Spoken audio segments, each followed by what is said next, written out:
Os, le diabète, c'est pas la fin du deal. Bienvenue à toi dans ce nouvel épisode de la glycémie. C'est toujours ton émission qui impacte, guide et transforme ta vision de la pathologie. Enchanté, moi c'est Jules et au fil des épisodes, je recevrai des acteurs majeurs du domaine du diabète. Donc si c'est quelque chose qui t'intéresse, DJ, générique.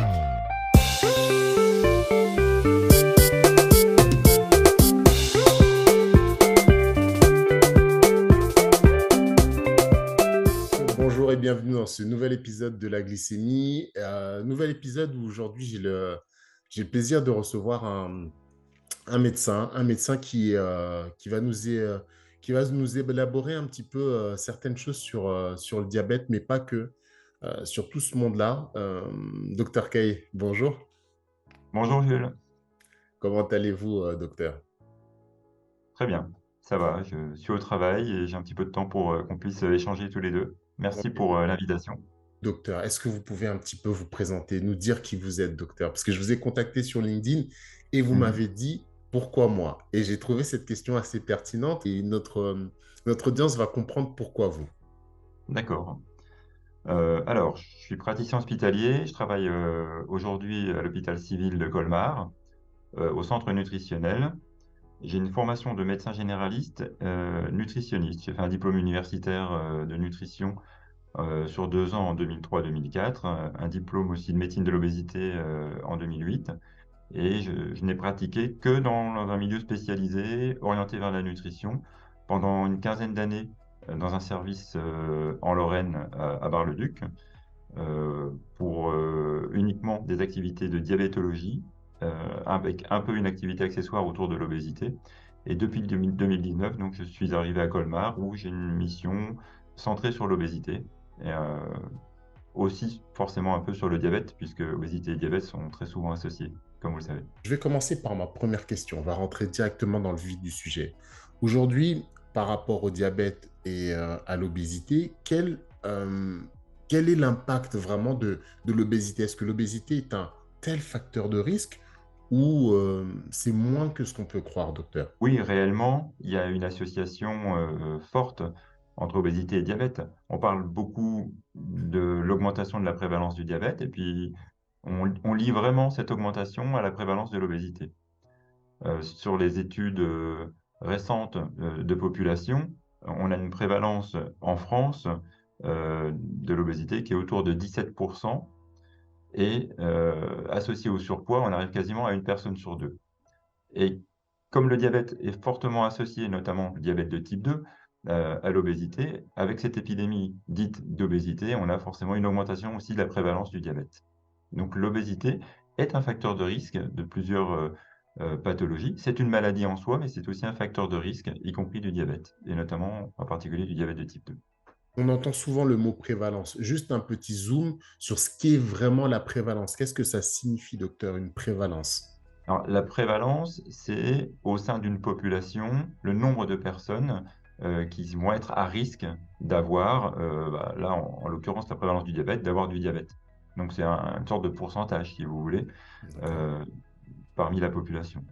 Donc, souvent, par exemple, quand il y a une obésité, on peut avoir peut-être 20, 30, 40% de risque d'avoir du diabète. Alors que par contre, quand on regarde dans la population de diabète de type 2, bah, on se rend compte qu'il y a peut-être 70% environ des personnes qui sont en situation d'obésité. Donc on a vraiment ce lien fort, cette association, au sein de ce qu'on appelle parfois le syndrome métabolique. C'est ce qui réunit en fait diabète, obésité, hypertension et problèmes de cholestérol. C'est une sorte d'association de malfaiteurs finalement qui va nuire à notre santé. Mais docteur, en réalité, quand on est obèse, bah, on a juste à maigrir en fait.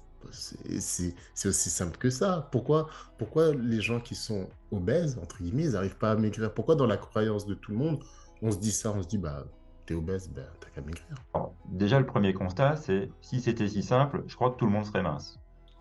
On peut déjà Effectivement. désamorcer la question et dire que si on avait la solution, on ne se poserait même pas la question en fait.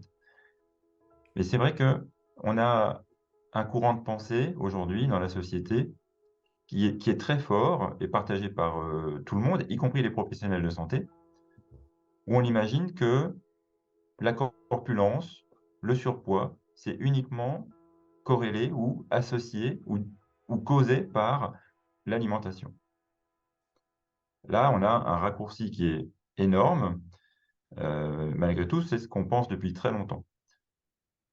Or, depuis une trentaine d'années, quasiment, on a commencé à percevoir dans la recherche le lien très fort entre une prédisposition, en partie génétique, mais qui peut être aussi liée à d'autres facteurs, mais une prédisposition avec une part d'hérédité importante qui va faire que dans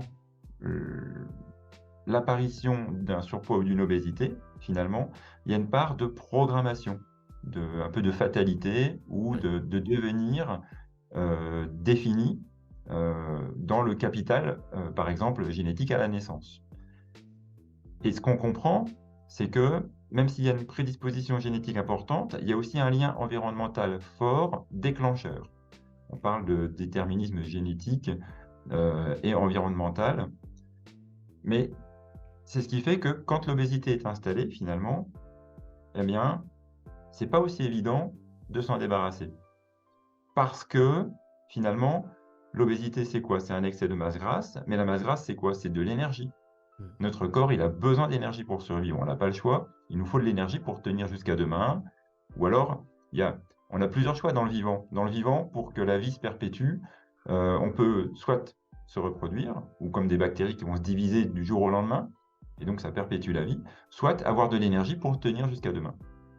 Et donc, on a un formidable processus d'adaptation qui fait qu'on stocke de l'énergie sous forme de masse grasse, et ça marche tellement bien qu'on en stocke en trop grande quantité, et que ça devient nocif pour la santé. Mais ce processus, c'est un processus adaptatif de l'espèce, et c'est un processus de survie. Donc, quand on a de l'excès de poids, c'est-à-dire un excès de réserve d'énergie, s'en débarrasser, c'est pas aussi facile. Notre poids, il est régulé comme notre température, comme notre taux de sucre, théoriquement, comme notre tension artérielle. Et si maintenant, par exemple, je décide, par simple volonté, d'essayer d'arrêter de respirer, ça ne marchera pas. Mon corps va me défendre et je vais reprendre ma respiration. Et c'est pour ça qu'il y a des résistances à la perte de poids. Il ne s'agit pas juste d'arrêter de manger pour perdre du poids. C'est beaucoup plus complexe. Et comme ce phénomène de stockage excessif est multifactoriel, il faut s'attaquer à beaucoup de choses finalement pour pouvoir faire varier le poids quand on décide de vouloir s'en occuper. Et pour autant, même la volonté et même tout ce qu'on sait faire aujourd'hui ne permet pas aujourd'hui de guérir la maladie obésité et pas forcément de contrôler son poids comme on le désire. Finalement, on se dit, mais pourquoi les gens sont gros et pourquoi ils restent gros? On est quand même un certain nombre de soignants, que ce soit pas seulement médecins, mais tout corps soignant confondu, à penser que les gens, il faut absolument s'en éloigner, surtout chez l'enfant. Parce que